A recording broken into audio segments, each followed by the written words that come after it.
Divide 911 by 5 in long division method. 5 times 1 is 5.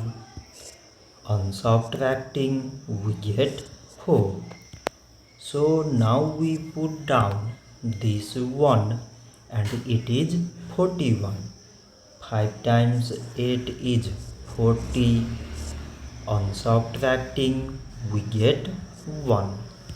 So again we put down this 1 and it is 11.